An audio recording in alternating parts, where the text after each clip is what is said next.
Bonsoir la famille. Bon, ça fait longtemps que vous me chauffez là avec le Canet Corso, donc vous avez gagné, mais je suis pas sûr que vous allez apprécier ce que je vais dire. Non, sérieusement, merci à ceux qui m'ont recommandé de faire cette vidéo parce que c'est l'occasion d'éclaircir pas mal de choses concernant le Canet Corso et les molosses en général. Donc le Canet Corso, chien de gladiateur, chien de légionnaire, guerrier de l'Antiquité, c'est parti.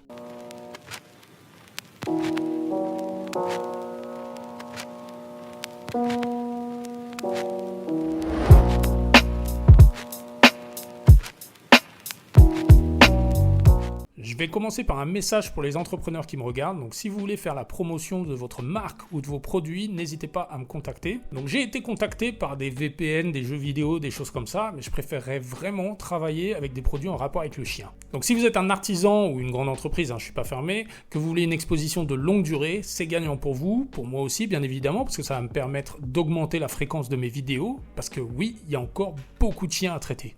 Mon email est dans la description, n'hésitez pas à me contacter. Allez, installez-vous confortablement, prenez des pop-corn, on retourne à la vidéo.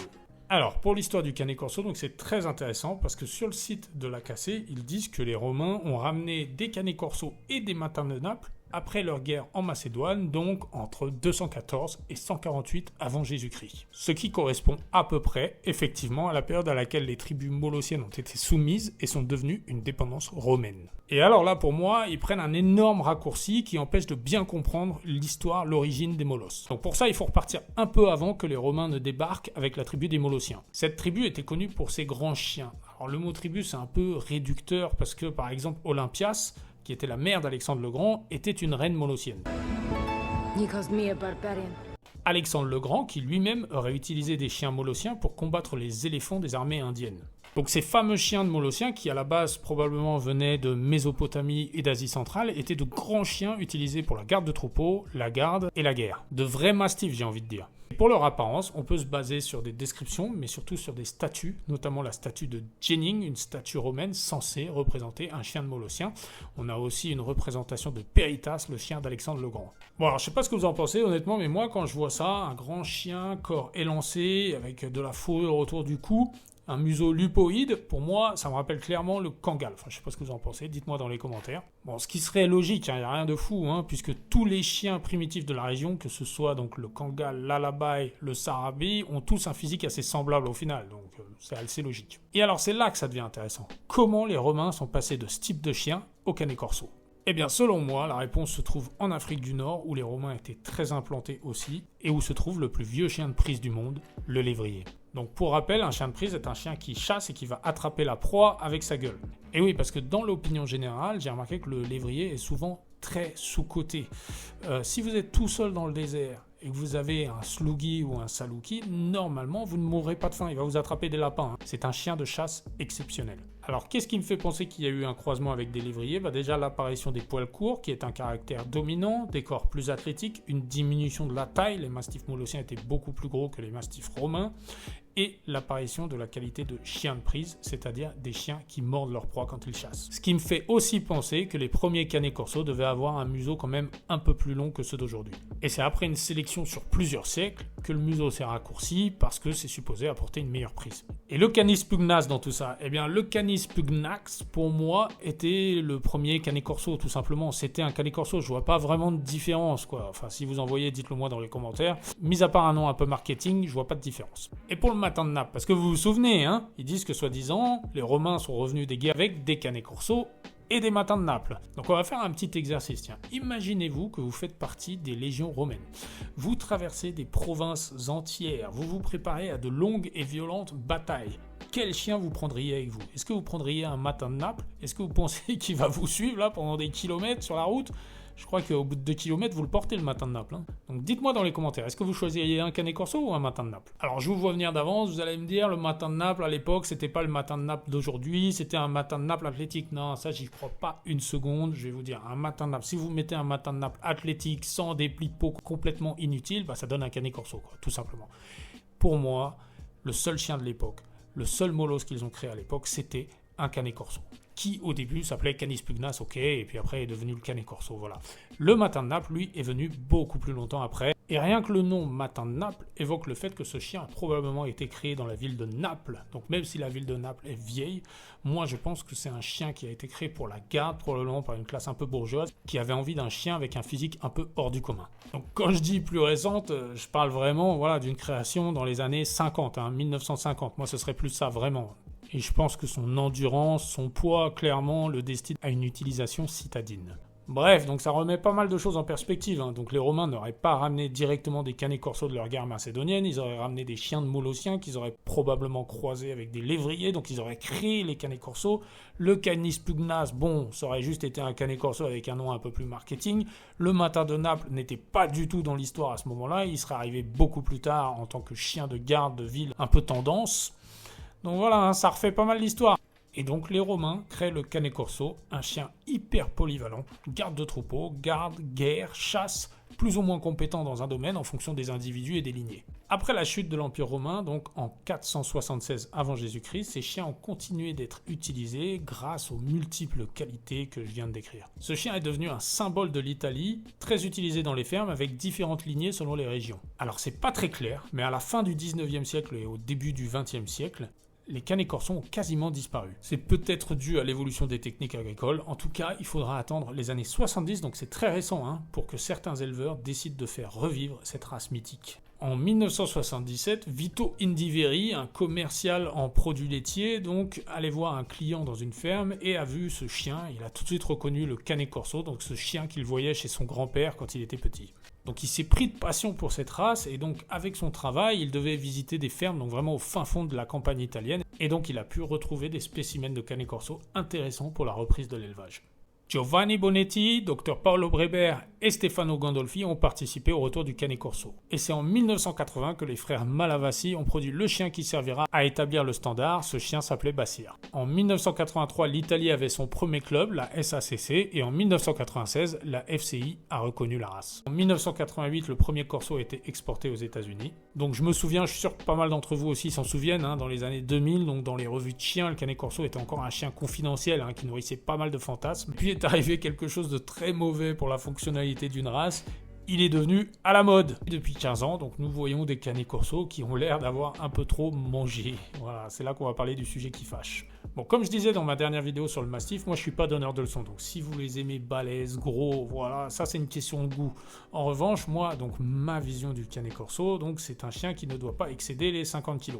Et ma conception des Cane Corso, moi je la retrouve chez Anthony Pallotta, donc un éleveur au Canada. Donc j'ai eu l'occasion de m'entretenir avec lui, donc c'est vraiment quelqu'un de passionnant avec qui on va probablement faire un podcast le mois prochain, donc restez connectés. Donc lui, alors son vrai métier, c'est à la base, c'est de vendre des chiens déjà dressés, malinois, berger allemand de travail, pour la police, l'armée, au Canada et aux USA, et pour les particuliers. Et à côté de ça, donc, il élève des Cane Corso. Alors c'est vraiment par passion, il fait à peu près une portée par an, mais il le fait très sérieusement et ses chiens sont absolument magnifiques. C'est vraiment ma vision du Cane Corso. Malgré le fait que ces chiens dégagent une impression de force évidente, quand il court, on a l'impression qu'il vole. C'est vraiment une impression à la fois de force et de légèreté. Là, j'imagine un chien qui pourrait accompagner les légions dans leur campagne. Et là, j'imagine un chien bien effrayant sur le champ de bataille. Mais dites-moi ce que vous en pensez dans les commentaires. Et je sais que là, c'est le moment où les propriétaires de Cane Corso, ils regardent leur chien affalé sur le canapé. Je vous vois. Non, je plaisante. Je sais qu'il y a des chiens quand même athlétiques. Je sais qu'il n'y a pas que des gros chiens en France. Il y a aussi des gens qui font travailler leurs chiens. Il n'y a pas de souci là-dessus. Donc tout à l'heure, je vous ai expliqué que les Cane Corso sont des chiens très polyvalents. Et en ce qui concerne Anthony Pallotta, lui, il va concentrer sa sélection, malgré l'interdiction des chiens de prise, sur la capacité de chasseur. Donc ces chiens sont supposés être aptes à la chasse et à la garde. Alors vous allez me dire, oui, mais s'ils ne chassent plus, oui, c'est évident, c'est compliqué, mais bon voilà, il continue d'orienter en tout cas la sélection physique dans ce sens-là. En ce qui concerne le museau, qui est un facteur très important sur ces chiens-là, particulièrement pour une sélection chien de prise, donc il va croiser toujours un chien avec une mâchoire ciseau, avec un autre chien qui a une mâchoire prognate. Pourquoi ? Parce qu'il pense que si on croise prognate avec prognate, au bout d'un moment, on se retrouve avec des museaux de bulldog, et que si on croise ciseau avec ciseau, au bout d'un moment, on va se retrouver avec des museaux beaucoup plus lupoïdes. Pour le poids, il est clairement en dessous des 50 kg. Bon, ça peut peut-être dépasser d'1 ou 2 kg selon les individus, mais pas plus. Et pour la longévité, on est entre 10 et 12 ans, voire plus si le chien est fit. Pour les couleurs, donc on a vraiment un très grand panel. Donc il y a du noir, du rouge, du bringé, du fauve, de clair à foncé et du bleu. Traditionnellement, on leur coupait la queue à 10 cm et les oreilles étaient coupées. Alors pour les oreilles, avant de juger, il faut des fois penser au contexte dans lequel vivent les chiens. Et au Canada, il y a la mouche noire et la mouche du cerf qui font d'énormes dégâts sur les oreilles tombantes. Donc pour le coup, ça a une utilité de les couper. Au niveau du comportement, donc je vous ai dit tout à l'heure que le Canet Corso est un chien très polyvalent, et il y a quelque chose que je trouve assez atypique chez ce chien, c'est qu'on va vraiment voir une différence d'un individu à l'autre. Donc certains chiens par exemple vont avoir un très fort prey drive, donc ça va être des chiens destinés à la chasse, et d'autres chiens vont par exemple être de très bons gardiens de troupeau. Donc évidemment, si vous avez un chien qui a un très fort prey drive, vous n'allez pas le laisser avec les cochons et les moutons, clairement. Ça paraît sensé.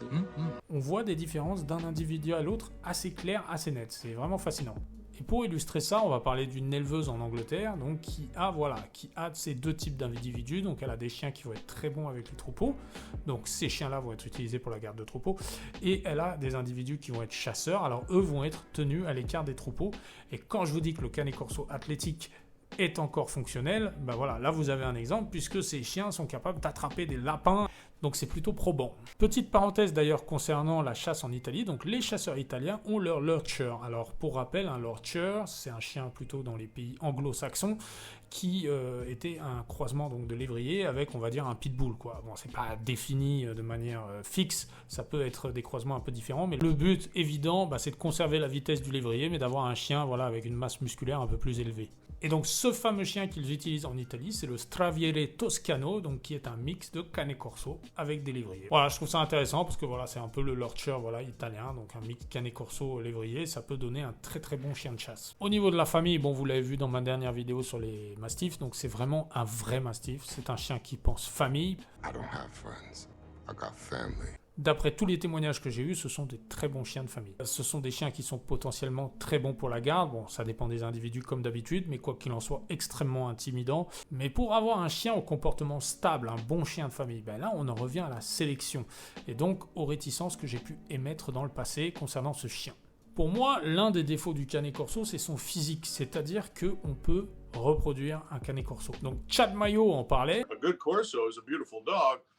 You just don't necessarily need one to make one. Voilà, donc le problème du Canet Corso, c'est son physique, exactement. C'est-à-dire qu'un Matin de Naples, on ne peut pas le refaire comme ça. Un Doberman, on ne peut pas le refaire comme ça. Un Malinois, il y a plein de chiens, on ne peut pas les refaire comme ça. En revanche, un Canet Corso, franchement, si vous faites un ban dog, il y a plein de ban dogs qui ressemblent à des Canet Corso. Donc imaginez, vous achetez un Canet Corso, vous pensez que c'est un Canet Corso, mais non, c'est un ban dog. Donc au niveau de la stabilité mentale, il n'aura pas cette stabilité du Mastiff, qui a été sélectionné depuis des dizaines d'années. Donc c'est un problème. Ce sera un faux Canet Corso. C'est une arnaque, voilà ce que c'est. Donc comme c'est un chien qui a été très à la mode depuis des années, il faut vraiment faire attention aux élevages. Donc comme je vous disais, il y a beaucoup d'élevages qui pour moi ont perdu l'essence du physique originel du Canet Corso, c'est-à-dire un physique athlétique et pas trop lourd. Mais bon, ça c'est une question de choix. En revanche, la stabilité mentale, c'est un facteur extrêmement important. Donc faites très attention d'où vous achetez vos Canet Corso, renseignez-vous avec les propriétaires comme d'habitude, voilà. De manière générale, c'est un chien extrêmement réceptif au dressage, pas de problème avec ça. Bon, c'est un mastif, ils sont toujours un peu têtus, mais quand même, on a des très bons résultats. C'est un chien qui, quand il vient de lignée de travail, montre de très bons résultats en mordant aussi. Donc il y a quelque chose que je trouve vraiment bien avec le Canet Corso, c'est que quand même, on peut faire beaucoup de choses avec. Donc une personne qui aime le sport, donc c'est possible, pas trop non plus, canicross je pense pas, mais bon, c'est quand même un chien avec lequel on peut faire du sport. Pour la famille, très bon. Pour la garde, très bon, qu'il soit fort ou pas, en tout cas super intimidant. Pour le mordant, c'est possible. Voilà. Et peut-être d'autres activités sportives. Dites-moi dans les commentaires si vous faites d'autres activités sportives avec votre Canet Corso. Au niveau de l'attache au maître, j'ai différents retours. Donc on a des chiens plutôt collants, pot de colle, mais on a aussi des chiens un peu plus indépendants. Je pense qu'il y a les deux. Donc dites-moi dans les commentaires comment est le vôtre. Et ne surtout pas oublier que ce sont des mastifs, donc malgré leur apparence rustique, leur apparence solide qui peut faire peur, ce sont des chiens sensibles. Donc attention, qui se vexent. Pour moi, le dressage d'un mastif, c'est vraiment ça, c'est une main de fer dans un gant de velours. Tout est dans la manière. Bon, c'est-à-dire qu'il faut être très ferme, comme d'habitude. Ce sont des grands chiens, attention. Il faut avoir des règles strictes, il faut être très ferme, il faut avoir une discipline, c'est-à-dire que ces règles doivent être appliquées en permanence. Mais il ne faut pas braquer le chien. Ça sert à rien de lui crier dessus pour rien ou d'être violent. Non, ça ne fonctionne pas avec les mastifs. Mais dites-moi si vous avez remarqué ça chez votre chien, ce côté un peu susceptible. Et il ne faut pas confondre sensibilité et faiblesse. Ça ne veut pas dire que ce sont de mauvais chiens de garde ou quoi, ça n'a rien à voir. Là, on est en train de parler de la relation chien-maître. Et je suis obligé de le redire, bien sûr, ce sont des grands chiens, très puissants, donc il faut bien sûr les sociabiliser le mieux possible dès leur plus jeune âge. Donc de 2 mois à 4 mois, c'est très très important qu'ils voient tout. Il faut absolument les emmener partout pour qu'ils soient le plus confiants possible. Et puis même après ça, toujours être vigilant. Voilà, on a vu un accident, j'en ai parlé dans ma dernière vidéo, un accident avec 2 canets corso. Voilà, ça arrive, c'était pas intrafamilial, c'est 2 canets corso qui se sont échappés de leur propriété. Donc attention toujours, surtout quand on en a 2. Comme je le disais dans ma dernière vidéo, 2 chiens, c'est différent. Leur comportement change quand ils sont 2. Quand vous avez un chien, vous allez être son seul référent. Quand ils sont 2, voilà, ils vont fonctionner en équipe. Ils vont être beaucoup plus confiants et beaucoup plus difficiles à contrôler. Donc attention avec ça. La sociabilisation, ce sont des mastiffs, ce sont des grands chiens, c'est notre responsabilité. Si on veut continuer de pouvoir profiter de ces chiens que nous aimons tant, il faut absolument qu'on puisse les contrôler. Et puis si vous voulez des chiens de garde, l'infrastructure, on en a parlé, je le redis, voilà, c'est important de le redire, je le redirai à chaque fois parce que plus on limitera les accidents, plus on limitera les interactions avec des personnes qui ont peur des chiens, plus on aura des chiens qui ont un bon rappel, qui mettent en confiance le public qui nous entoure, et bien moins on nous prendra la tête avec des lois ou des règles ou je ne sais quoi. Et si vous cherchez un canet corso athlétique, et bien pour les voyageurs, vous pouvez aller au Canada, vous pouvez contacter Anthony Pallotta. Il y a aussi un élevage en Angleterre dont j'ai parlé tout à l'heure, et puis il y a aussi un élevage en Italie, l'élevage de Aldo Olivano, avec des canets corso très athlétiques, très beaux. Et s'il y a des élevages de qualité que vous voulez recommander en France, eh bien n'hésitez pas, écrivez-le dans les commentaires. Voilà la famille, le canet corso. Bon, il y avait beaucoup de choses à dire, mais je trouve ça super intéressant. Forcément, au niveau historique, c'est hyper intéressant le canet corso, parce que c'est vraiment l'origine des molosses. Dites-moi ce que vous en pensez, dites-moi comment est votre chien. Moi, c'est ça que je trouve super intéressant, c'est les témoignages par rapport au comportement, par rapport au fait est-ce qu'il est chasseur, est-ce qu'il est gardien, aussi le poids. Dites-moi le poids de votre chien dans les commentaires. Merci pour vos commentaires d'une très grande qualité pour chaque vidéo, c'est un plaisir, je lis tout. C'est très très intéressant, on débat dans la courtoisie, c'est vraiment que des commentaires de passionnés, donc c'est un plaisir, j'adore. Donc merci beaucoup, c'est grâce à vous que cette chaîne progresse. N'oubliez pas de liker, de vous abonner si ce n'est pas encore fait, de partager cette vidéo, c'est très important, et je vous dis à bientôt. Ciao.